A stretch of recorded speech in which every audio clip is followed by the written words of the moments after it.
أشهد أن لا إله إلا الله وحده لا شريك له وأشهد أن محمدا عبده ورسوله أما بعد فأعوذ بالله من الشيطان الرجيم بسم الله الرحمن الرحيم الحمد لله رب العالمين الرحمن الرحيم مالك يوم الدين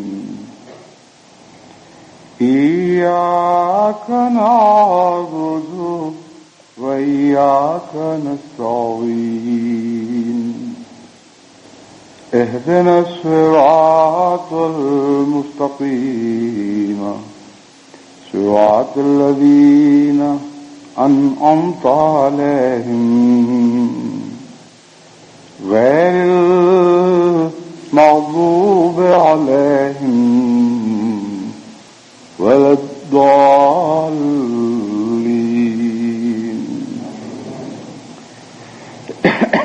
آج کا یہ خطبہ مسجد بیت الاول گواٹے-مالا سے دے رہا ہوں.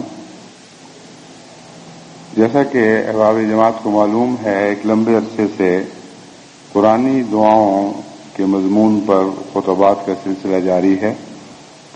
صرف گزشتہ خطبہ اس میں استثناء کرنا پڑا کیونکہ یہ خطبہ ٹرینیڈیڈ میں آیا اور ٹرینیڈیڈ کی جماعت میں کوئی بھی اردو نہیں جانتا.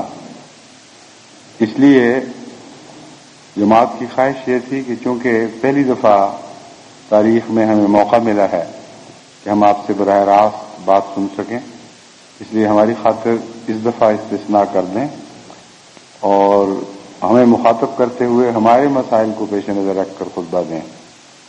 چنانچہ ان کی اس خواہش کے احترام میں نے ایسا ہی کیا. بس اس سلسلہ مضمون کا یہ خطبہ اسی طرح جاری ہے جس طرح پہلے تھا، اور بیچ کا جو خطبہ ہے وہ وقفہ شمار ہونا چاہیے.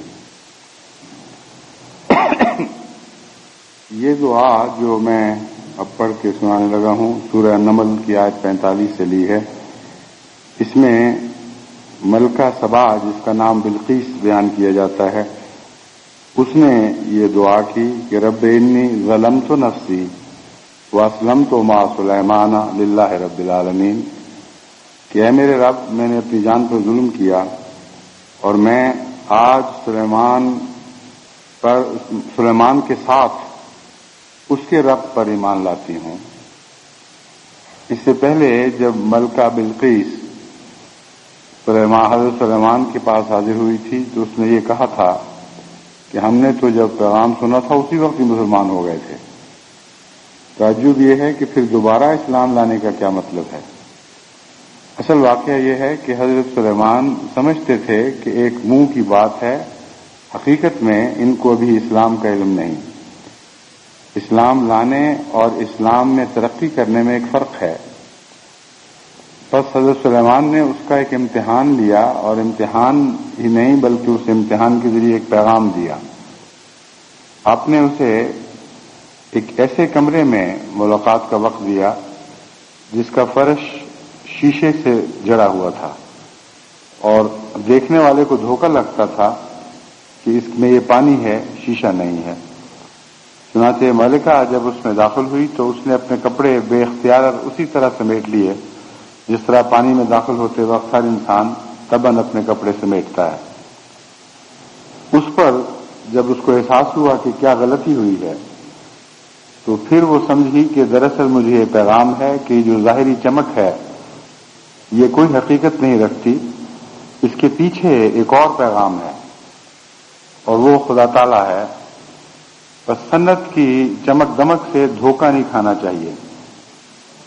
جب یہ پیغام اس کو ملا تو در حقیقت وہ توحید کی دوبارہ قائل ہوئی ہے اور دل کی گہرائی سے قائل ہوئی ہے. چنانچہ اس واقعہ کے مان بعد اس نے یہ اظہار کیا ہے. اس سے پہلی آیت میں یہ ہے فلما رات ہو حسبت ہو لجتن وکشفت عن ساقیہا قال انہ صرح ممرد من قواریر. جب وہ کمرے میں داخل ہوئی تو وہ سمجھی کہ یہ ایک پانی ہے، چمکتا ہوا شفاف پانی ہے. وکشفت عن ساقیہا، اس نے اپنے لباس کو اٹھایا یہاں تک کہ اس کی پنڈلیاں ننگی ہو گئیں. قال انہ صرح ممرد، اس پر حضرت سلیمان نے فرمایا کہ یہ تو جڑاؤ شیشہ ہے، اس سے زیادہ اس کی کوئی حقیقت نہیں ہے. من قواریر، شیشے کے جڑاؤ پتھروں سے بنا ہوا، جڑاؤ ٹکڑوں سے بنا ہوا ہے. تب اس نے دعا کی قالت رب انی ظلمت نفسی، اے میرے رب میں نے اپنی جان پر ظلم کیا. ظلم کے یہاں معنی دو طرح ہیں.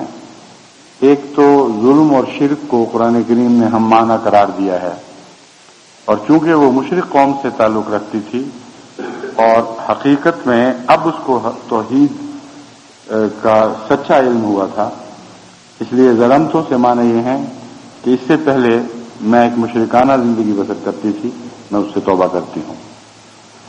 دوسرے، ظاہر داری کی باتوں میں یا محض دوسرے کو خوش کرنے کے لیے یہ کہنا کہ ہم آپ کے ساتھ ہیں، یہ بھی ایک ظلم ہوا کرتا ہے. تو وہ سمجھ گئی کہ حضرت سلیمان کو میری حقیقت کا علم ہو چکا ہے. آپ جانتے ہیں کہ ابھی میں نے تسلیم و رضا کی راہیں طے کرنی ہیں، اس لیے اس سے پہلے جو میں نے حضرت سلیمان پر یہ اثر ڈالا تھا کہ گویا میں تو پیغام سنتے ہی مسلمان ہو گئی تھی، یہ مجھ سے غلطی ہوئی اور میں اس سے توبہ کرتی ہوں. وَأَسْلَمْتُ مَعَ سُلَيْمَانَ، اور اس دفعہ اس نے بہت ہی عمدہ الفاظ میں اپنے ایمان کو بہت اعلیٰ رنگ میں پیش کیا ہے کہ اب جو میرا ایمان ہے وہ وہی ہے جو سلیمان کا ہے. اور جیسا کہ سلیمان کے ایمان میں کوئی رخنا نہیں، کوئی گدلا پن نہیں ہے، اسی طرح ہے میرے خدا اب میرے ایمان کو بھی اسی طرح قبول فرما لے. رب العالمین جو تمام جہانوں کا رب ہے. بس یہ دعا بھی انسان کو بعض مواقع پر کام دیتی ہے. کئی قسم کے ظلم انسان کرتا ہے، اگرچہ آج کل ویسا شرک تو نہیں جیسے پرانے زمانوں میں پایا جاتا تھا یا اب بھی بعض بت پرستوں میں پایا جاتا ہے، لیکن بسا اوقات انسان اپنے نفس کو معبود بنا لیتا ہے، اپنی خواہشوں کو معبود بنا لیتا ہے، جیسا کہ قرآن کریم نے فرمایا. تو ہر ایسے موقع پر جبکہ صحباً بھی غلطی ہو، انسان کو ایسی دعا کرنی چاہیے جس کا تعلق شرک سے سچی توبہ اور حقیقت اسلام کو پا لینے سے ہے. ایک حضرت موسیٰ علیہ الصلوۃ والسلام کی دعا ہے، یہ سورہ القصص آیت 17 سے لی گئی ہے. وہ عرض کرتے ہیں رب انی ظلمت نفسی فاغفر لی، اے میرے رب میں نے اپنی جان پر ظلم کیا بس مجھے بخش دے. یہاں ظلم کا معنی وہ نہیں ہے جو اس سے پہلے گزر چکا ہے. یہاں ظلم سے مراد ایک ایسا واقعہ ہے جس میں حضرت موسیٰ علیہ الصلوۃ والسلام معصومانہ ملوث ہو گئے تھے. بس جب ایک عام انسان ظلم کا لفظ استعمال کرتا ہے تو اس کے معنی زیادہ گہرے ہوتے ہیں، یعنی بعض دفعہ واقعتاً اس سے بڑا ظلم سرزد ہوا ہوتا ہے. لیکن اگر ایک نبی یا ولی خدا تعالیٰ کے سامنے عاجزی سے کہتا ہے کہ میں نے ظلم کیا تو اس کو ان معنوں میں نہیں لینا چاہیے. مثلا ملکہ سبا کا لفظ ظلم ابھی گزرا ہے، وہ واقعی ایک مشرکہ تھی، اس نے شرک سے توبہ کی تھی، اس سے جو پہلا فعل سرزد ہوا تھا وہ بھی اس کے نزدیک ایک ظلم تھا اور واقعتاً ظلم تھا.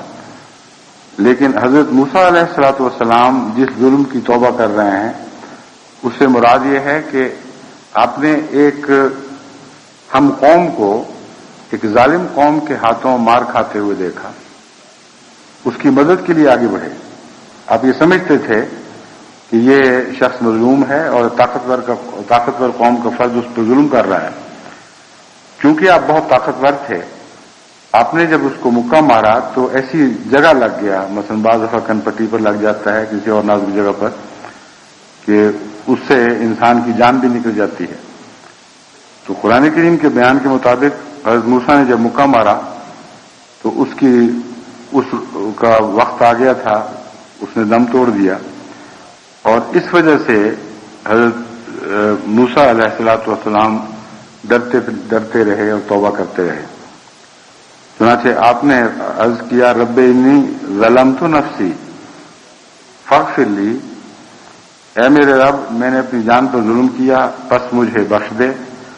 فغفر لہ انہ هو الغفور الرحیم، اللہ تعالیٰ نے یقیناً اسے بخش دیا اور وہ بہت ہی بخشنے والا اور بار بار رحم فرمانے والا ہے. اس کے بعد حضرت موسیٰ نے ایک عرض کی قال رب بما انعمت علی فلن اکون ظہیرا للمجرمین، اے میرے رب تو نے چونکہ مجھ سے انعام کا سلوک فرمایا، مجھ پر انعام فرمایا ہے، بخشش کا سلوک فرمایا ہے، بس مجھ پر شکر واجب ہے، اور میں یہ اقرار کرتا ہوں کہ آج کے بعد کبھی مجرموں کی مدد نہیں کروں گا.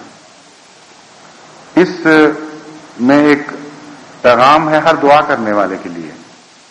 ہم جب دعا کرتے ہیں تو بسا اوقات یہ سوچتے ہیں کہ فلاں کی دعا قبول ہو گئی، ہماری نہیں ہوئی. حالانکہ دعا کی قبولیت میں بھی ایک بہت ہی لطیف نظام عدل جاری ہے. وہ لوگ جو قبولیت دعا کے بعد اس کا شکر ادا کرنا جانتے ہیں، دعا کی قبولیت کے بعد جو ان پر تقاضے عائد ہوتے ہیں ان کا حق ادا کرنا جانتے ہیں، ان کی دعائیں اللہ تعالیٰ زیادہ سنتا ہے. لیکن ضروری نہیں کہ صرف انہی کی دعائیں سنی جائیں. بعض دفعہ یہ جانتے ہوئے بھی کہ ایک شخص جس گناہ میں ملوث ہے پھر ہوگا اور پھر ہوگا، پھر بھی بخشتا چلا جاتا ہے. یہ تو اس کی مغفرت کے ساتھ تعلق رکھنے والی بات ہے. لیکن اگر آپ دعا کی قبولیت کا راز سمجھنا چاہیں، یعنی وہ معاملہ جو خدا اور انبیاء کے درمیان ہوتا ہے، تو وہاں اللہ تعالیٰ ان کے ساتھ خاص رحمت کا سلوک اس لیے فرماتا ہے، ان کی دعائیں بہت زیادہ قبول کرتا ہے، کیونکہ وہ جانتا ہے کہ یہ ناشکرے نہیں ہیں. میری طرف سے ہر احسان کے بعد یہ بہت زیادہ پہلے کی نسبت احسان کا سلوک کریں گے، بہت زیادہ احسان کا بخشش مانگنے کے ذریعے بدلہ اتارنے کی کوشش کریں گے. اللہ تعالیٰ کے احسان کے مقابلے پر احسان تو نہیں ہو سکتا، لیکن اس کے سامنے زیادہ جھک کر اور اس کے احسانات میں ڈوب کر اور بار بار اس کی حمد کے گیت گا کر ایک رنگ میں انسان احسان کا اعتراف کرتا ہے. بس ایسے لوگوں کے ساتھ اللہ تعالیٰ کا مغفرت کا زیادہ سلوک ہوتا ہے اور ان کی دعائیں بھی عام لوگوں کی نسبت زیادہ مقبول ہوتی ہیں. بس مغفرت پر بھی سہارا ہو سکتا ہے، لیکن بسا اوقات محض مغفرت پر سہارا نہیں لیا جا سکتا، اور عادت کو ایسا درست کرنا ضروری ہے جس کے نتیجے میں دعائیں قبول ہوں. اور اسی مضمون کو قرآن کریم نے ہمارے انسانی تعلقات کے سلسلے میں ایک اور رنگ میں بیان فرمایا جب کوئی تمہارا گناہ کرتا ہے، جب کوئی تم پر زیادتی کرتا ہے تو تمہارا حق ہے کہ تم بدلہ لو، جیسے کہ اللہ تعالیٰ کا حق ہے کہ وہ ہمیں گناہوں کی سزا دے. لیکن فمن غفر واصلح فاجرہ علی اللہ، جو مغفرت کرے بشرطی کہ اس کی مغفرت اصلاح کی موجب بنے، جرم کی حوصلہ افزائی کا موجب نہ بنے، تو اس کا اجر خدا کے ہاں ہے. اللہ تعالیٰ نے اس کے اس مضمون میں بہت گہرا قبولیت دعا کا راز بھی بیان فرما دیا. جب خدا نے ہمیں یہ نصیحت فرمائی کہ تمہیں کھلی بخشش کی اجازت نہیں ہے، اگر تمہاری بخشش کے نتیجے میں گناہ کی حوصلہ افزائی ہوتی ہے تو نہیں بخشنا، لیکن اگر اصلاح پیدا ہوتی ہے اور انسان اس بخشش کے شکر کے نتیجے میں اپنی حالت تبدیل کرتا ہے تو اللہ تعالیٰ فرماتا ہے پھر ایسے شخص کی بخشش باعث اجر ہے اور یقیناً خدا کے پاس اس کا اجر محفوظ ہے. بس وہی بات ہے جو یہاں کی جا رہی ہے. انسان کے تعلق میں بھی وہی اصول بیان ہوا ہے. قرآن کریم کی آیات میں بہت گہرے رشتے ہیں، ایک منضبط نظام ہے، اندر تعلقات قائم ہیں. اور کوئی بھی ایسی آیت نہیں جو دوسری آیات کے ساتھ گہرے تعلقات میں رکھتی ہو. بس اس ضمن میں مغفرت کا مفہوم اچھی طرح سمجھ لینا چاہیے، اور اس کے نتیجے میں جب بھی بخشش کی دعا کی جائے تو دل میں یہ نیت ہونی چاہیے کہ اگر اللہ بخشش کا ایسا سلوک فرمائے گا تو اس کے بعد میں بھی انبیاء کی سنت پر چلتے ہوئے اس کا شکریہ کا اظہار اس رنگ میں کروں گا جس رنگ میں پاک لوگوں کی سنت چلی آئی ہے. اب یہ سوال ہے کہ پھر خدا بار بار ایسے لوگوں کو کیوں بخشتا ہے جو بار بار جرم کرتے ہیں، باوجود اس کے کہ ہمیں منع کرتا ہے کہ جرم کی حوصلہ افزائی نہیں کرنی، اگر بخشش کے نتیجے میں جرم سرزد ہو تو پھر نہیں بخشنا. میں نے اس مضمون پر گہرائی سے غور کیا ہے اور میں اس مسئلے کو میں سمجھتا ہوں کہ میں صحیح حل کر سکا ہوں. جہاں تک میں نے جائزہ لیا ہے، اللہ تعالیٰ کی مغفرت ایسے گناہ گاروں سے بار بار ہوتی ہے جن کے دل میں شرم یقیناً پیدا ہوتی ہے. بخشش کے نتیجے میں حوصلہ افزائی نہیں ہوتی جرم کی، واقعی تائب ہوتے ہیں، بہت شرمندہ ہوتے ہیں، علیحدگی میں خدا کے حضور ہوتے ہیں، گریہ ازاری کرتے ہیں، اے خدا ہمیں بخش دے، ہم سے غلطی ہوئی، بہت گناہ گار ہیں، کمزور ہیں، اور پھر اس کے بعد کمزوری غالب آ جاتی ہے. ایسے لوگوں کا معاملہ ہرگز وہ نہیں ہے جن کے ساتھ آپ حسن سلوک کریں اور وہ گناہوں پر شیر ہوتے چلے جائیں. ایسے بچے ہر گھر میں دیکھے گئے ہیں، بعض مائیں ان کو بگاڑ دیتی ہیں، وہ اتنے بدتمیز ہو جاتے ہیں کہ آنے والے مہمانوں کو بھی ناک میں دم کر دیتے ہیں. ان گھروں میں جانا ایک مصیبت بن جاتی ہے، کیونکہ وہ ہر جرم کے بعد اس کی حوصلہ کوئی بات نہیں، بیوے کوئی حرج نہیں، ٹھیک ہے سب کچھ. یہ وہ مضمون ہے جس کو قرآن کریم بیان فرما رہا ہے کہ اگر مغفرت کرنی ہے تو ایسے شریف النفس لوگوں کی مغفرت کرو جن کے اوپر نیک اثر پڑے. یہ لازم نہیں ہے کہ اسی وقت وہ توبہ کر لیں، لیکن اصلاح کی طرف میلان ضرور رکھتے ہوں. بس اللہ تعالیٰ چونکہ عالم الغیب ہے اور دل کی گہرائیوں پر نظر رکھتا ہے، وہ جانتا ہے کہ میرے کون سے بندے نیک فطرت اور سعید ہیں اور گناہوں میں ملوث ہونے کے باوجود سچی شرمندگی کا احساس رکھتے ہیں. وہ اس علم کے باوجود ان کو بخش دیتا ہے کہ پھر بھی گناہ کریں گے اور پھر بھی گناہ کریں گے، لیکن بالآخر وہ نیک انجام ہوتے ہیں. ان میں اور دوسرے لوگوں میں فرق یہ ہے کہ جو گناہوں پر اصرار کرتے ہیں اور ضد کرتے ہیں اور بدتمیزی سے گناہ پر جرأت کرتے ہیں، وہ ہمیشہ بد انجام کو پہنچتے ہیں. لیکن سچی توبہ کرنے والے یا توبہ کرتے رہنے والوں کا انجام ہمیشہ نیک ہوتا ہے. بس یہاں خدا تعالیٰ نے حضرت موسیٰ کے متعلق فرمایا کہ وہ بہت ہی نفیس طبیعت کا انسان تھا. میں نے بغیر شرط کے اس کو بخشا، لیکن اس کے دل میں بہت ہی جذبات تشکر پیدا ہوئے. اس نے کہا رب بما انعمت علی فلن اکون ظہیرا للمجرمین، اے خدا تو نے بڑا احسان کیا ہے جو مجھے بخش دیا ہے، اب میں اس کے بدلے توبہ کرتا ہوں، عہد کرتا ہوں کہ آئندہ کبھی مجرموں کی پشت پناہی نہیں کروں گا. حضرت موسیٰ کی ایک اور دعا ہے رب نجنی من القوم الظالمین. جب اس حادثاتی قتل کی اطلاع جس کا ذکر ابھی گزر چکا ہے قوم کے بڑے لوگوں تک پہنچی تو انہوں نے مل کر مشورے کیے کہ اس شخص کو ضرور سزا دینی چاہیے. اس کی وجہ یہ ہے کہ وہ ایک غالب قوم تھی اور قوم کے وقار کا سوال تھا. یہ بحث نہیں تھی کہ غلطی سے قتل ہوا ہے یا عمدن ہوا ہے، یہ بحث تھی کہ ایک غالب قوم کے فرد پر اگر ایک مغلوب قوم کا فرد جرأت کرنے لگے تو اس سے ان کا جو سارا روپ تھا وہ جاتا رہے گا. اس غرض سے ان لوگوں نے آپس میں مشورے کیے اور حضرت موسیٰ کے قتل کا فیصلہ کیا. اس وقت جب آپ ڈرتے ہوئے چھپتے ہوئے ملک چھوڑ رہے تھے، کیونکہ ان میں سے ہی ایک ہمدرد انسان نے جو آپ کی سچائی کا قائل تھا اور آپ کی عزت کرتا تھا، اس نے آپ کو اطلاع دی کہ میں وہاں سے آ رہا ہوں جہاں تمہارے قتل کے مشورے ہو رہے ہیں، اس لیے بہتر ہے کہ ابھی یہاں سے نکل جاؤ. چنانچہ اس کے مشورے پر جب آپ روانہ ہوئے ہیں تو یہ دعا کی، رب نجنی من القوم الظالمین، اے میرے رب مجھے ظالموں کی قوم سے نجات بخش۔ اس میں بھی بڑی دلچسپ حکمت کی بات یہ ہے کہ یہاں اپنے اس گناہ سے توبہ نہیں کی گئی، کیونکہ پہلے خدا بخش چکا تھا۔ جس کو خدا بخش دے اس پر ظالم قوم ہی حملے کی جرات کر سکتی ہے۔ تو فرمایا تو نے مجھے بخش دیا ہے، مگر دنیا کے ظالم تو مجھے نہیں بخش رہے، اس لیے ان ظالموں سے بھی اب مجھے نجات بخش۔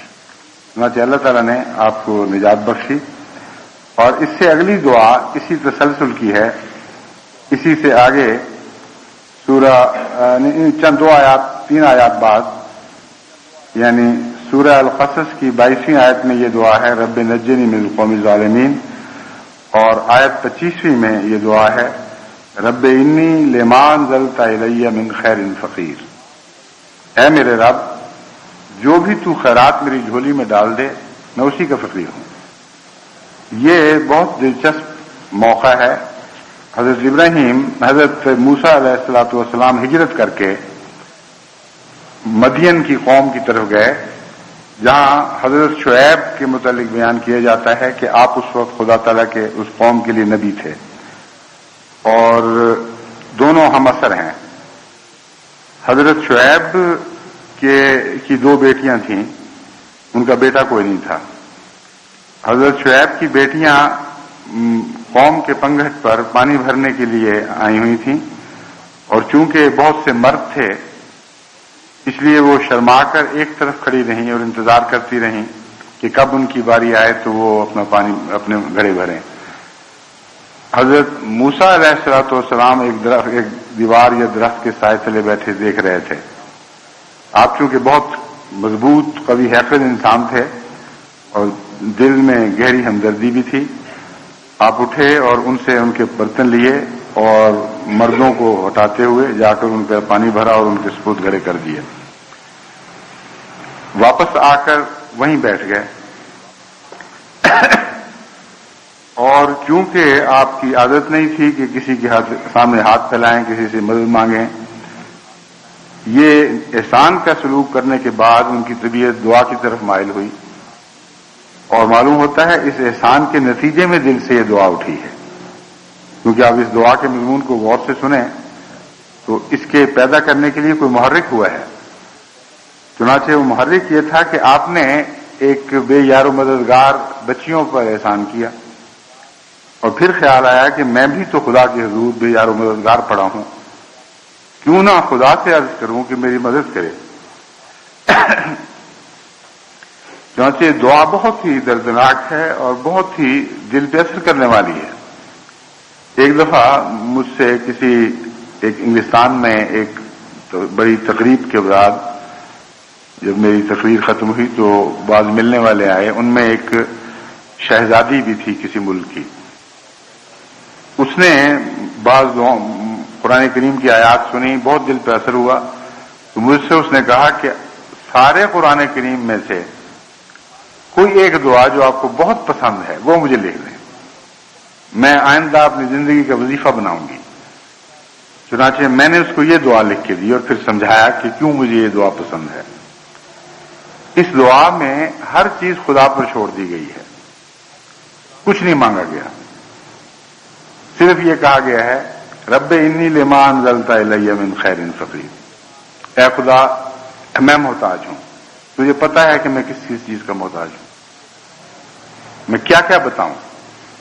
حضرت مسیح موعود علیہ الصلوۃ والسلام نے اس دعا کو ایک اور بہت ہی پیارے رنگ میں یوں عرض کیا، زبان چلتی نہیں شرم و حیا ہے، وہ دے مجھے یہ پورا میں یعنی جو اس دل میں بھرا ہے، زبان چلتی نہیں شرم و حیا، میں کیا کیا بیان کروں، میں تجھ سے کیا کیا مانگوں۔ حضرت موسیٰ علیہ الصلوۃ والسلام عرض کرتے ہیں کہ اے خدا جو کچھ تو میری جھولی میں ڈال دے میں اسی کا فقیر ہوں، میں نہیں بتاتا کیا مجھے چاہیے، نہ مجھے علم ہے حقیقت میں۔ چنانچہ میں سمجھتا ہوں کہ اس کے بعد جو بھی احسانات کا سلسلہ ہے وہ اسی دعا کے نتیجے میں ہے، اس کی جڑیں اسی دعا میں ہیں۔ مان بات اس گھر میں ایک واقعہ ہوا جس گھر کی وہ بچیاں تھیں. ان دونوں بیٹیوں نے اپنے باپ سے یہ واقعہ سنایا کہ ایک بہت ہی نیک مرد اور اچھا تمہارا مرد اس طرح بیٹھا ہوا اجنبی ہے. اس نے نہ ہم سے کچھ پوچھا نہ مانگا، صرف ہمارا کام کیا اور جا کے پھر بیٹھ گیا. لیکن ضرورت مند معلوم ہوتا ہے. اس پر ان کے والد جو نبی تھے اور خدا تعالیٰ کی طرف سے نور یافتہ تھے، انہوں نے بھیج کر بلوایا، اور بلانے کے بعد ان کو کیا کیا دیا؟ ایک امان دی، کہا کہ اب تم یاد رکھو تم امن میں آ چکے ہو، تمہیں کوئی خطرہ نہیں ہے اب کسی قوم سے. دوسرے گھر دیا، ان کو کہا میرے گھر میں رہو. تیسرے یہ کہا کہ ان دونوں بچیوں میں سے جس کو انتخاب کرتے ہو وہی تمہاری ہے. چوتھے اس خیال سے کہ یہ ممنون احسان نہ ہو، یہ نہ سمجھے کہ میں کسی کے احسان کے نیچے آ گیا ہوں، کہا کہ اس میں کوئی شرمانے کی بات نہیں، میرا اور تمہارا نوکری کا معاہدہ ہے، میں 8 سال یا 10 سال تم سے خدمت لوں گا، اس لیے کوئی احسان نہیں ہے. 4 باتیں اس طرح حضرت موسیٰ کے لیے اللہ تعالیٰ نے اس سے پیدا فرمائی. اور اس کے بعد پھر اسی شادی کے بعد حضرت شعیب کی صحبت میں رہنے کے نتیجے میں بھی ہم کہہ سکتے ہیں آپ کے دل میں جو نیکی کے بیج تھے وہ بہت ترقی کیے، اور بعد میں واپسی کے سفر میں آپ کو نبوت بھی عطا ہو گئی. بس اس لیے مجھے یہ دعا پیاری ہے کہ اس میں بہت ہی وسیع مضامین ہیں. تعیین نہیں کی گئی اپنی چلاکیوں سے کہ یہ بھی دے وہ بھی دے اور وہ بھی دے، کھلا خدا پر معاملہ چھوڑ دیا گیا ہے. جو کچھ تو جانتا ہے ہمیں ضرورت ہے وہ ہمیں مہیا فرما دے. اب حضرت لوط کی ایک دعا ہے، قال رب انصرنی علی القوم المفسدین، اے میرے خدا، اے میرے رب، مجھے مفسد قوم پر، مفسد قوم کے مقابل پر میری نصرت فرما. اس دعا کا پس منظر معلوم کرنا بھی ضروری ہے. حضرت لوط کی قوم میں جو بدیاں پائی جاتی تھیں آپ سب جانتے ہیں، اس کو دہرانے کی ضرورت نہیں، مگر خدا تعالیٰ فرماتا ہے کہ جب بھی حضرت لوط نے نصیحت فرمائی کہ ان بدیوں سے باز آؤ، فما کان جواب قومہ الا ان قالوا ائتنا بعذاب اللہ ان کنت من الصادقین. ہر دفعہ وہ تان میں یہی کہتے تھے کہ اچھا پھر جو عذاب تیرا خدا ہم پر وارد کر سکتا ہے، جاؤ اپنے خدا سے وہ عذاب مانگ لاؤ. یعنی اب گفت و شنید کی راہیں بند ہو چکی ہیں، چھوڑو اب اس نصیحت کی قصوں کو، تنگ آ گئے ہم تمہاری باتیں سنتے سنتے، نہیں باز آئیں گے، 1000 دفعہ کا نہیں باز آئیں گے، اب تم جاؤ اپنے خدا کو کہو وہ عذاب لے آئے جس سے تم ہمیں ڈراتے ہو. یہ ہے پس منظر بڑے نہایت بےہودہ طریق پہ متکبر رنگ میں خدا کے عذاب کو چیلنج کیا گیا ہے، اور حضرت لوط کے ساتھ بڑا تحقیر کا معاملہ کیا گیا ہے. لیکن اس کے جواب میں آپ یہ دیکھیں کہ حضرت لوط نے عذاب کی دعا نہیں کی، یہ عرض کیا رب انصرنی علی القوم المفسدین، اے میرے رب میں تو اب بھی صرف نصرت چاہتا ہوں، مفسد قوم کے خلاف میری نصرت فرما. کیونکہ اللہ تعالیٰ جانتا تھا کہ ان کا فساد اصلاح کی حد سے بڑھ چکا ہے، اس لیے ان پر عذاب آیا. مگر حضرت لوط نے براہ راست قوم کے خلاف عذاب طلب نہیں کیا. حضرت ابراہیم کی ایک دعا ہے سورہ صافات میں آیت 101، اس میں عرض کرتے ہیں رب حبلی من الصالحین. اس سے پہلے کا واقعہ یہ ہے کہ آپ کو جب قوم نے آگ کا عذاب دینے کی کوشش کی، بعض مفسرین کا خیال ہے کہ باقاعدہ آگ میں ڈال دیا گیا اور وہ آگ گلزار بن گئی.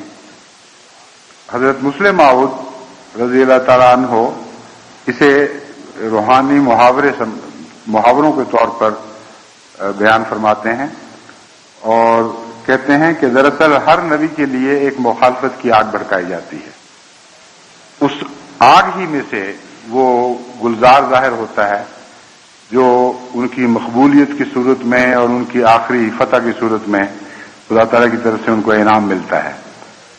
تو حضرت ابراہیم کے ساتھ جس آگ کا ذکر ہے یہ تمثیلی زبان ہے، اس کو ظاہر پر نہیں قبول کرنا چاہیے۔ لیکن حضرت مسیح موعود علیہ الصلوۃ والسلام نے یہ بھی لکھا ہے اور بڑی تحدی کے ساتھ لکھا ہے کہ اگر وہ ظاہری آگ بھی ہے تو ہمیں کامل یقین ہے کہ خدا تعالیٰ کی خاص سنت نے اس آگ سے حضرت ابراہیم کو بچا لیا تھا۔ گلزار بننے والی باتیں تو یہ تو مفسرین کے قصے ہیں۔ قرآن کریم نے جہاں تک فرمایا ہے بس اتنا ہی ہے، اور اتنا ہی ہمارے لیے کافی ہے کہ وہ آگ تھی، خواہ وہ ظاہر کی آگ تھی، خواہ وہ مخفی آگ تھی، مانوی طور پر آگ تھی، اللہ تعالیٰ نے اس آگ سے آپ کو بچا لیا اور آگ جلانے والوں کو ناکام کر دیا۔ حضرت مسیح موعود علیہ الصلوۃ والسلام کو بھی ایک الہام ہوا، آگ ہماری غلام بلکہ غلاموں کے بھی غلام ہے، کہ آگ ہماری غلام بلکہ ہمارے غلاموں کی بھی غلام ہے۔ ظاہری طور پر بھی کیا یہ درست ہے؟ ہم نے بارہا دیکھا ہے کہ اللہ تعالیٰ نے دشمن کی بار بار کی ان کوششوں کو ناکام کر دیا کہ احمدیوں کو زندہ آگ میں جلائیں۔ ابھی حال ہی میں پاکستان میں پیچھے 2 احمدی بستیوں کو جلا کر خاک کر دیا گیا، لیکن غیر معمولی طور پر حیرت انگیز اعجازی طور پر اللہ تعالیٰ نے احمدیوں کو اس آگ سے بچا لیا۔ ایک دفعہ مولانا رحمت علی صاحب مرحوم مغفور جو انڈونیشیا میں مبلغ تھے، وہ جب جن دنوں میں وہاں مبلغ تھے ان دنوں میں بہت مخالفت تھی، مجھے اب جگہ کا نام یاد نہیں، مگر جس جگہ بھی تھے وہ شدید مخالفت تھی اور بڑے بڑے وہاں مناظرے ہوا کرتے تھے۔ ایک دفعہ حادثتاً کسی کی شرارت سے نہیں بلکہ حادثتاً اس بلاک کو آگ لگی، لکڑی کے مکان اکثر ہوتے ہیں وہاں، جس کے ایک طرف حضرت مولوی رحمت علی صاحب کا مکان تھا، اور ساتھ ہی بہت تیز آندھی چلی اور اس رخ پر چلی جس رخ پر آپ کا مکان تھا۔ اس وقت سب لوگ اکٹھے ہو گئے، باقاعدہ ایک جمگھٹ ہو گیا، لوگ اپنے اپنے گھروں سے چھلانگیں مار مار کے نکل رہے تھے، سامان نکال رہے تھے۔ احمدی بھی وہاں آئے، مولوی صاحب کو کہا کہ نکلیں اس گھر سے، ختم کریں، آگ آپ کے پاس آ رہی ہے۔ تو اس وقت مولوی صاحب نے اس الہام کا حوالہ دے کر خدا سے دعا کی کہ آگ ہماری غلام بلکہ غلاموں کی بھی غلام ہے۔ انہوں نے عرض کیا کہ اے میرے آقا، میں مسیح موعود کا غلام ہوں، آپ کی غلامی میں یہاں پیغام دینے آیا ہوں، اس لیے آج اس الہام کو میرے حق میں سچا کر دے۔ آج تک انڈونیشیا کے وہ لوگ اشش کرتے ہوئے، لہکتے ہوئے روحانی وجد کے ساتھ یہ واقعہ بیان کرتے ہیں، کہتے ہیں آگ بڑھتی رہی، ہم لوگ ڈولتے رہے، ایک لرزہ طاری ہو گیا کہ کیا ہونے والا ہے۔ جس وقت آگ وہاں پہنچی ہے جہاں سے ان کا مکان شروع ہوتا تھا، ایسی موسلا دھار بارش شروع ہوئی ہے، اس قدر تیز کہ آگ کو اس اگلے ساتھ کے گھر تک پہنچنے کی توفیق نہیں ملی، ساری آگ ٹھنڈی پڑ گئی۔ بس خدا تعالیٰ ظاہری طور پر بھی ان باتوں کو پورا کر دکھایا کرتا ہے، یہ ضروری نہیں ہے کہ ہماری جگہ مانوی سہارے تلاش کریں۔ وہ صاحب مقدرت ہے، جب چاہے جس طرح چاہے اپنی غلام کائنات کو جو اس کی غلام ہے جیسا حکم دے وہ اس کے تابع ہے اور ویسا ہی کرتی ہے۔ بس حضرت مسیح موعود علیہ الصلوۃ والسلام کے اس شعر کے یہ معنی تو بہرحال ثابت ہوئے کہ ظاہری آگ بھی خدا تعالیٰ کے فضل سے حضرت مسیح موعود علیہ الصلوۃ والسلام کے سچے غلاموں پر غلبہ نہیں پا سکے گی۔ بس اس وقت جب حضرت ابراہیم علیہ الصلوۃ والسلام نے خدا کا یہ معجزہ دیکھا تو وہاں سے ہجرت کی، اور ہجرت کرتے ہوئے یہ کہا وقال انی ذاہب الی ربی سیہدین، میں تو اپنے رب کی طرف چلا ہوں سیہدین، اور وہ میری ہدایت کرے گا، میری رہنمائی فرمائے گا۔ رب حبلی من الصالحین، اے میرے رب مجھے صالح اولاد عطا فرما۔ اب ان دو باتوں کا جوڑ کیا ہے؟ دیکھنے والی یہ بات ہے، آگ سے ہلاکت سے بچ کر باہر نکل رہے ہیں، ہجرت فرما رہے ہیں اور کہتے ہیں مجھے صالح اولاد عطا فرما۔ اصل بات یہ ہے کہ حضرت ابراہیم اس وقت تک اس قوم سے رخصت نہیں ہوئے جس وقت تک کامل طور پر یقینی ہو گیا کہ یہاں کوئی بھی ایمان نہیں لائے گا. جو ظلم انہوں نے کرنا تھا وہ انتہا تک پہنچا دیا، اور جب دیکھا کہ ان کے آباء و اجداد میں سے سب تباہ ہونے والے ہیں، کچھ بھی نہیں، تو اکیلے نکلے اور اس کو خدا سے عرض کی کہ اب میری نسل کو تو چلا، میں تو تیرے ان بندوں میں سے ہوں جو عاجز ہیں، تیرے حضور کامل طور پر جھکنے والے، سب کچھ تیرے سپرد کرنے والے. پہلوں کی نسلیں اگر ہلاک ہو جائیں تو وہ ان کی ذمہ داری، میں تو تیری خاطر اس قوم کو چھوڑ کر ہجرت کر رہا ہوں، اس لیے مجھ سے پاک نسل جاری فرما. یہ جو معنی ہے اس کو قرآن کریم کی دوسری بہت سی آیات تقویت دیتی ہیں، اور خود بائبل بھی اس بات کو تقویت دیتی ہے. وجہ یہ ہے کہ حضرت ابراہیم کی اس دعا کے نتیجے میں محض ایک بچے کی خوشخبری نہیں دی گئی، آپ کو یہ خوشخبری دی گئی کہ میں تیری نسل کو اتنا پھیلاؤں گا تمام دنیا میں کہ جس طرح آسمان کے ستارے نہیں گنے جا سکتے اور ریت کے ذرے نہیں گنا جا سکتے، اس طرح تیری نسل بے شمار ہوگی. بس معلوم ہوتا ہے کہ حضرت ابراہیم نے اتنے کامل اخلاص کے ساتھ اپنی قوم کو، اپنے آباء و اجداد کو چھوڑا تھا، ہمیشہ کے لیے الوداع کہہ دیا تھا کہ آپ سے پھر آگے ایک نیا جہان پیدا ہونا تھا، نئی نسلیں جاری ہونی تھیں. چنانچہ دوسری جگہ قرآن کریم نے حضرت ابراہیم علیہ الصلوۃ والسلام کو اکیلے کو امت قرار دیا ہے. بس وہ لوگ جو اپنے رشتہ داروں کو، اپنے جتھوں کو چھوڑتے ہیں خدا کی خاطر، وہ جو اپنی برادریوں کو چھوڑ دیتے ہیں اور اکیلے ہو جاتے ہیں، بعض دفعہ وہ بڑے اپنے آپ پر رحم کرنے لگ جاتے ہیں، اور مجھے ان پر رحم آتا ہے. کس قدر بیوقوفی ہے، کس بات پر رحم کر رہے ہو؟ تم نے سنت انبیاء کو زندہ کیا ہے، اگر خدا کی خاطر کیا ہے تو وہ تمہیں قوم بنا دے گا، اور تمہاری قوم بالکل بے معنی اور بے حقیقت ہو جائے گی. وہ جتھے چھوٹے ہو جاتے ہیں اور پھر غائب ہو جاتے ہیں اور تاریخ کے صفحوں میں ملتے ہیں، لیکن مستقبل میں پاک لوگوں کی نسلیں جاری رہتی ہیں. یہ سنت انبیاء ہے. لیکن سب سے زیادہ شان کے ساتھ یہ سنت حضرت ابراہیم علیہ السلام کے حق میں پوری ہوئی. بس رب حبلی من الصالحین کی دعا ایک بہت شاندار پس منظر رکھتی ہے اور ایک بہت عظیم شان مستقبل رکھتی ہے. ان معنوں میں اپنی اولاد کے لیے دعا کرنی چاہیے. حضرت اقدس مسیح موعود علیہ الصلوۃ والسلام کو بھی ابراہیم فرمایا گیا. چنانچہ حضرت ابراہیم حضرت مسیح موعود علیہ الصلوۃ والسلام کے ساتھ آج ہی کے معاملہ میں نہیں بلکہ برادری کی قطع تعلقی کے معاملے میں بھی خدا نے ایسا ہی سلوک فرمایا. چنانچہ آپ کو جب ساری برادری نے آپ کو چھوڑ دیا، اس وقت آپ کو الہام ہوا ينقطع من آبائک ويبدأ منک، کہ اے غلام احمد تیرے آباء و اجداد کی نسل کاٹی گئی، ويبدأ منک، اب تجھ سے یہ نسل جاری ہوگی. یہ ایسا عظیم الشان الہام ہے اور ایسی عظیم الشان قوت کے ساتھ یہ سچا ثابت ہوا ہے کہ اس کی روشنی کے سامنے آنکھیں چوندھ آتی ہیں. وہ ظالم اور احمق لوگ جو کہتے ہیں مسیح موت کا کوئی ایک نشان دکھاؤ، اگر ان کے اندر ذرا بھی انصاف کا مادہ ہو تو صرف یہی بہت کافی ہے ان پر ثابت کرنے کے لیے کہ حضرت مسیح موعود علیہ الصلوۃ والسلام اپنے دعوے میں سچے تھے، خدا ان سے ہم کلام ہوتا تھا اور آپ کی تائید میں نشان ظاہر فرماتا تھا. جب یہ الہام ہوا ہے، جہاں تک میں نے تحقیق کی ہے، اس زمانے میں کم و بیش 70 افراد خاندان تھے آپ کے آباء و اجداد کے، جو قادیان میں بستے تھے، اور ان میں کوئی ایمان نہیں لایا، اور یک کے بعد دیگرے وہ مرتے چلے گئے اور ان کی نسلیں ختم ہوتی چلی گئیں. قریبی رشتہ دار بھی، دور کے رشتہ دار بھی. ایک پرانے خادم تھے حضرت مسیح موعود علیہ الصلوۃ والسلام کے زمانے کے، بابا سمدھی.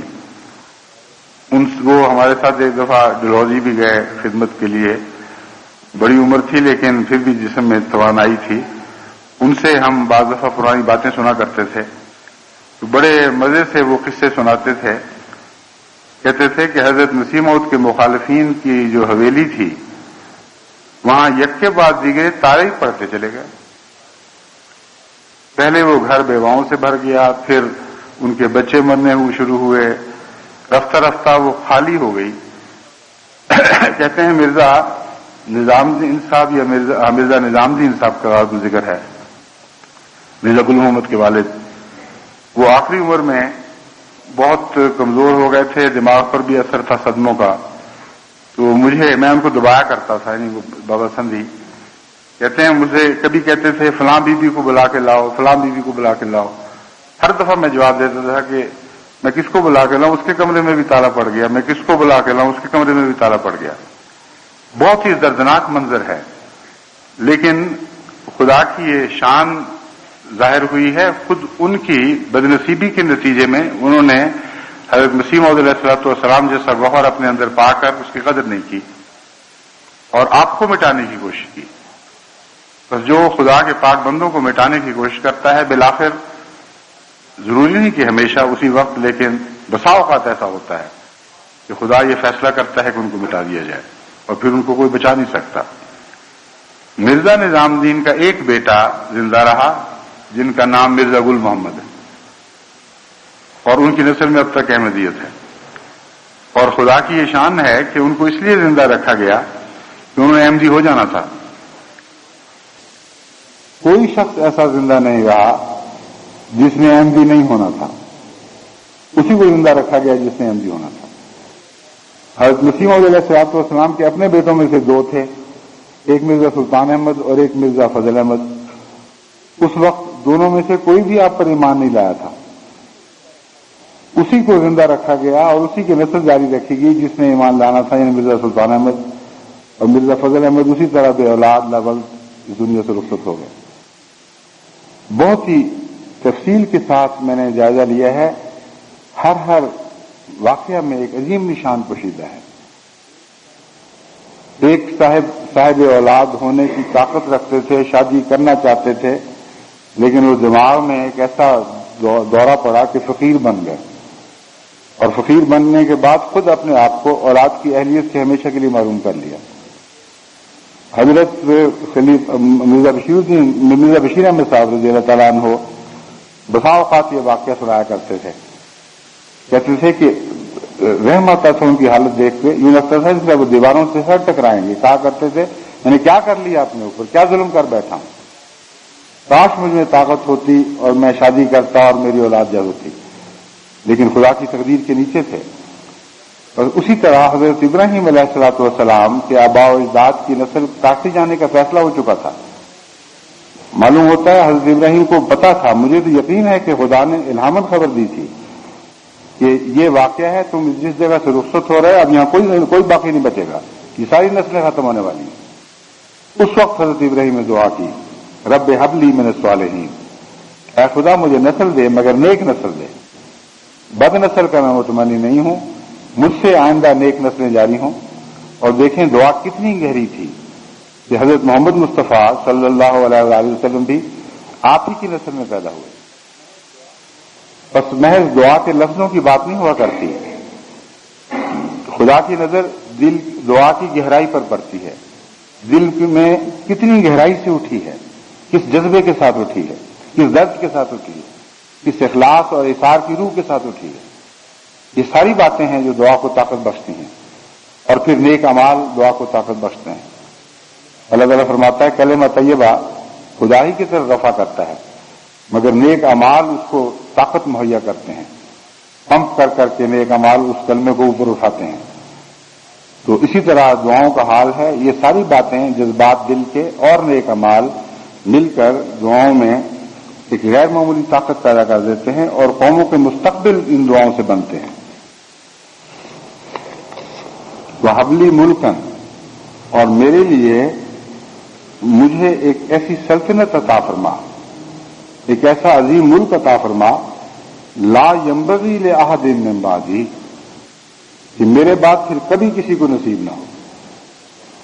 انک انت الوہاب، یقیناً تو بہت ہی مہربانی کرنے والا ہے، بہت ہی زیادہ پیار کا سلوک فرمانے والا ہے۔ اس دعا کے متعلق کئی علماء بحثیں اٹھاتے ہیں کہ ایسی دعا مناسب بھی ہے کہ نہیں، درست ہے کہ نہیں۔ کہ میرے بعد کسی کو ویسی سلطنت نہ ملے. یہ تو بظاہر خود غرضی کی دعا ہے. لوگ تو یہ کہتے ہیں کہ ہماری اولاد کو میں بھی یہ سلسلہ جاری رکھ اور بڑھا چڑھا اور اس شان کو بڑھاتا رہے.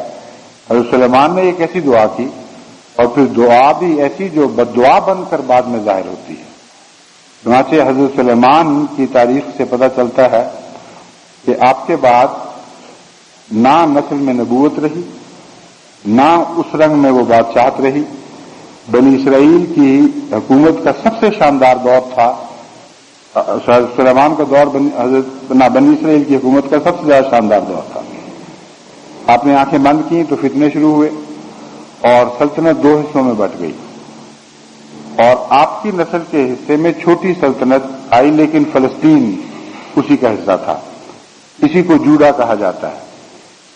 ایک شمالی سلطنت تھی جس میں 10 بنی اسرائیل کے قبائل آباد تھے، اور ایک جنوبی جس میں 2 تھے. ان میں حضرت سلیمان کا اپنا قبیلہ بھی تھا. چنانچہ آپ کے بیٹے کو بالآخر اسی کی بادشاہت کے پاس صرف وہی بادشاہت رہ گئی جو 2 قبیلوں کی راجدھانی پر مشتمل تھی. اور وہ 10 قبیلے وہ ہیں جن کے متعلق قرآن بعد میں حضرت عیسیٰ علیہ الصلوۃ والسلام نے یہ کہا کہ میں بنی اسرائیل کی گم شدہ بھیڑوں کی طرف جانے والا ہوں. میں آپ کو اصل تو مضمون دعا کا ہے، مگر ضمن ساتھ ساتھ میں یہ باتیں بھی سمجھاتا جاتا ہوں، کیونکہ ہمارے جماعتی محاورے میں اکثر ذکر ملتا ہے گم شدہ بھیڑوں کا. وہ کیا تھیں اور کیسے بنی؟ وہ 10 قبائل جو شمال کے قبائل تھے ان کی ایک الگ سلطنت قائم ہوئی، اور انہی کی طرف حضرت مسیح کا اشارہ ہے. گمشدہ ان کو اس لیے کہا گیا کہ 600 سال کی حکومت کے بعد، یعنی حضرت موسیٰ علیہ الصلوۃ والسلام کے بعد جب بنی اسرائیل کو حکومت ملی ہے تو اس کے پورے 600 سال کے بعد بابلیوں نے ان پر حملہ کیا. اور بابلی آج کل کے کرد بھی اکثر وہ بابلی علاقے سے تعلق رکھتے ہیں. اس زمانے ایک بہت شاندار سلطنت بابلیوں کی تھی، اور ان کو بالکل تہس نہس کر دیا، کلیتاً ملیا میٹ کر کے ان کو ملک بدر کر دیا، اور یہ ساری دنیا میں بکھر گئے. جو کمی بعض روایات کے مطابق مارا تو بہت بری طرح، لیکن پوری طرح نکالا نہیں، بلکہ 100 سال بعد جبکہ جنوبی عراق کی طرف سے حملہ ہوا ہے اس وقت ان کو آخری دفعہ کلیتاً نکال دیا گیا. مگر بہرحال حضرت عیسیٰ علیہ الصلوۃ والسلام کے زمانے میں آپ کی آمد سے کئی 100 سال پہلے یہ لوگ دنیا میں بکھر چکے تھے اور ان کا وہاں کوئی وجود نہیں تھا. حضرت موسیٰ سے حضرت عیسیٰ علیہ السلام کا فاصلہ 1300 سال کا ہے. یہ بات خصوصاً احمدیوں کو یاد رکھنی چاہیے. پس حضرت عیسیٰ علیہ الصلوۃ والسلام گمشدہ بھیڑوں کے بکھرنے کے 400 سال کے بعد 600 سال کے بعد ظاہر ہوئے ہیں. یہ اس لیے یاد رکھنے کے لیے ضروری ہے کہ حضرت مسیح موعود علیہ الصلوۃ والسلام جو حضرت محمد مصطفیٰ کی امت کے مسیح تھے، آپ بھی پوری 13 صدیوں کے بعد ظاہر ہوئے ہیں. اور مماثلت مسیح کی لوگ بات کرتے ہیں تو فیتے سے آپ زمانے کو ناپ کے دیکھ لیں، بین ہی اتنا زمانہ بنتا ہے. جس طرح حضرت مسیح موعود علیہ الصلوۃ والسلام سے پہلے رسول اللہ علیہ وسلم کے بعد 12 مجدد گزرے تھے، اسی طرح حضرت موسیٰ کی امت پر حضرت عیسیٰ سے پہلے 12 مجددین گزر چکے تھے.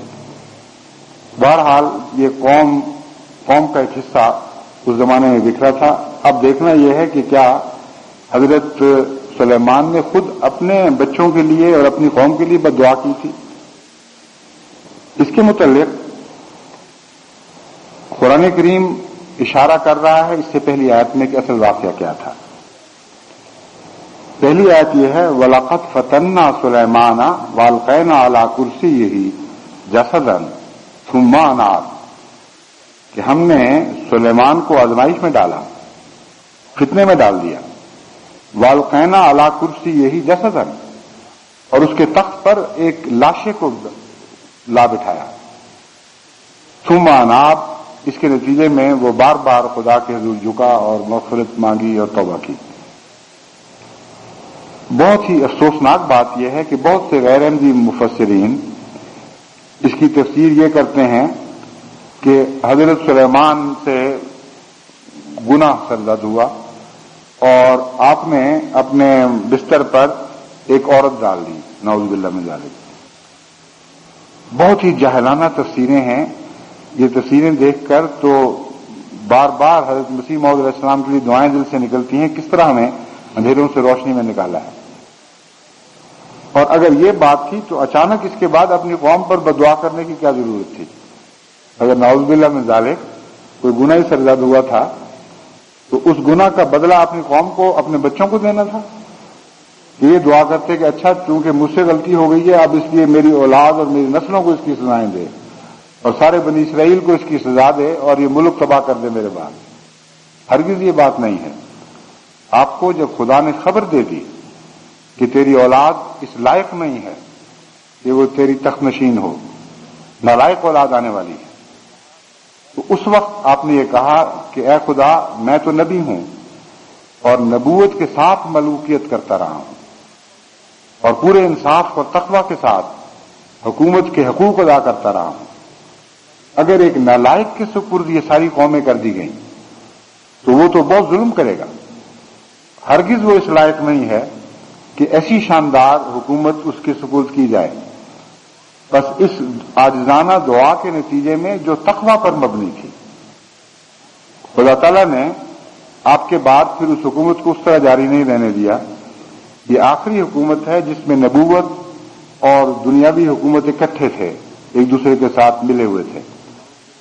بس ہرگز نعوذ باللہ من ذالک نہ نبیوں کو عادت ہوتی ہے بددعائیں دینے کی، نہ وہ ایسی جاہلانہ خودکشی کرنے والی بددعائیں کرتے ہیں۔ یہ دعا تقوی پر مبنی ہے، یہ سمجھتے ہوئے کہ قوم کے ہاتھ میں، جس کے ہاتھ میں قوم کی لگام ہوگی، اگر خدا کے نزدیک وہ بد ہے تو خدا پھر اس کے سپرد یہ حکومت نہ کرے، اس سے بنی نوع انسان کو دکھ پہنچے گا۔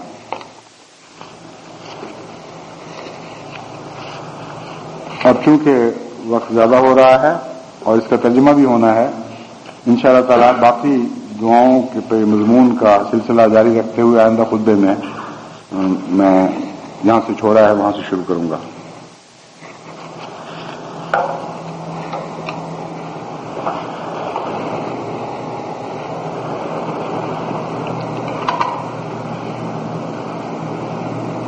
الحمدللہ نحمده ونستعینه ونستغفره ونؤمن به ونتوكل عليه ونعوذ بالله من شرور أنفسنا ومن سيئات أعمالنا من يهده الله فلا مضل له ومن يضلله فلا هادي له ونشهد أن لا إله إلا الله وحده لا شريك له ونشهد أن محمدا عبده ورسوله عباد الله رحمكم الله إن الله يأمر بالعدل والإحسان وإيتاء ذي القربى وينهى عن الفحشاء والمنكر والبغي يعظكم لعلكم تذكرون اذكروا الله يذكركم وادعوه يستجب لكم ولذكر الله أكبر